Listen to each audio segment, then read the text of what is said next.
Ustaz Afwan, di luar tema, Ustaz pernah menerangkan salah satu kajian mengenai qada dan takdir. Yang ingin ditanyakan, jodoh itu termasuk qada ataukah takdir?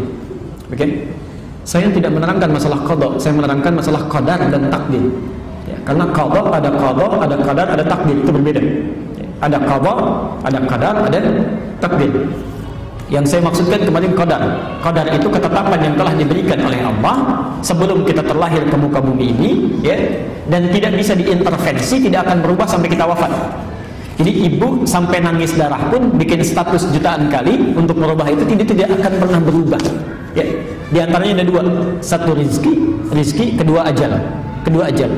Sedangkan takdir adalah ketetapan Allah yang dikukuhkan atas ikhtiar makhluk. Jadi ada usaha kita dulu, ya. Usaha baru Allah tetapkan. Ya. Di antaranya ada dua juga. Satu, perbuatan kita apakah baik atau buruk itu kembali pada ikhtiar kita. Misal adzan berkumandang Allahu Akbar, manusia bisa pilih mau ikut merespon suara adzan dengan sholat, itu kadar baiknya, ya silahkan, takdir baiknya Allah tetapkan pahala. Ya, laha ma kasabat. Tapi kalau dia memilih yang buruk, dia hindari adzan, dia kerjakan yang lain misalnya, atau bahkan maksiat, wa 'alaiha maktasabat, Allah tetapkan. Ya. Ya, supaya manusia memilih yang baik, Allah turunkan hidayah, diberikan hidayah. Quran surah 29 ayat 69. Jodoh masuk yang mana? Jodoh masuk kepada takdir, ya, bukan kadar. Dia harus usaha dulu, usaha cari.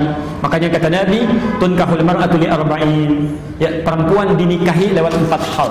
Kenapa bahasanya dinikahi? Karena perempuan cenderung menunggu laki-laki yang aktif, ya. Tapi bukan berarti perempuannya diam, tidak, menunggu dalam kebaikan. Jadi kalau ibu ingin mendapatkan misal anaknya calon yang saleh, anak perempuannya, maka perempuannya pun beramal yang saleh. Ya, rajin tahajud, salatnya yang bagus, baca Quran, dia mulai menghafal, maka Allah pun akan kirimkan orang yang baik. Itu usahanya, ya. Tapi karena laki cenderung mencari, maka sifatnya lebih aktif laki-laki, ya. Tunkahul mar'atu li arba'in, perempuan dinikahi karena 4 hal. Ya. Pertama, limaliha, karena harta bendanya. Ya. Kemudian karena kecantikannya. Kemudian linasabiha, karena latar belakangnya. Kemudian yang terakhir, lidiniha, karena faktor kesolehan agamanya. Ya. Fadfar bidzatid dini taribat yadak. Pilih yang keempat, itu yang paling bagus. Maaf, suka ada keliru menerjemahkan. Limaliha itu sering diartikan dengan yang banyak hartanya. Saya kurang sepakat, ya. Walaupun ada kecenderungan orang memilih itu yang banyak harta, ya. Sebetulnya yang dimaksudkan adalah yang bisa mengelola harta suaminya, bisa mengatur, ya. Jadi kalau suami punya pendapatan 5 juta calon suami, jangan cari calon istri yang zakat mualnya saja 10 juta. Enggak akan nyambung. Dicari pasangan yang sesuai, ya, punya kemampuan 5 juta, cari yang bisa mengatur harta suami dengan 5 jutanya. Itu maksudnya, ya. Jamaluha bukan jamilah. Kalau jamilah itu cantik, paras. Tapi kalau jamal itu keindahan, ya. Kadang-kadang mohon maaf, ada kecantikannya nilainya misalnya 100, ya. Tapi cerewetnya juga 1000. Ya, itu bisa jadi nggak nyambung, ya. Yang dimaksud jamal itu kecantikannya bisa kepada paras, bisa kecantikannya di dalam. Orang katakan inner beauty misalnya, ya. Jadi itu yang membuat ketenangan dalam rumah tangga. Saya beri contoh, misal istri Nabi Zainab dengan Khadijah, cantik mana?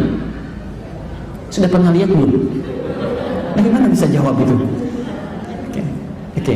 Itu seringkali diilustrasikan Zainab itu kalau dilihat mata tidak berkedip, ya, wajah tidak berpaling.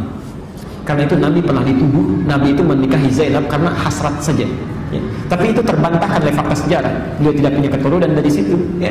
Dan yang paling menarik, ternyata dengan Khadijah itu yang disebut-sebut sampai dalam mimpinya. Khadijah, Masya Allah.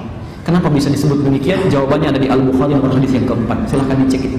Silahkan dicek. Ada ibu bapak bisa bayangkan, Nabi saat sedang gelisahnya, takutnya lihat Khadijah saja itu hilang setengah kegelisahan. Dengar suara Khadijah bisa hilang seluruh kegelisahan, ya. Nanti lain waktu kita bahas apa yang dilakukan Khadijah, itu yang dipelajari. Makanya sering saya katakan, kenapa Nabi diizinkan menikahi lebih daripada 4 perempuan? Karena seluruh karakter perempuan di muka bumi ini terangkum pada istri-istrinya Rasulullah SAW. Silakan ibu pelajari, ibu akan temukan ternyata ibu mirip siapa, nanti bisa kelihatan di situ, ya. Baik. Jadi saya kira ke situ, ya, jodoh itu bagian dari takdir, bukan?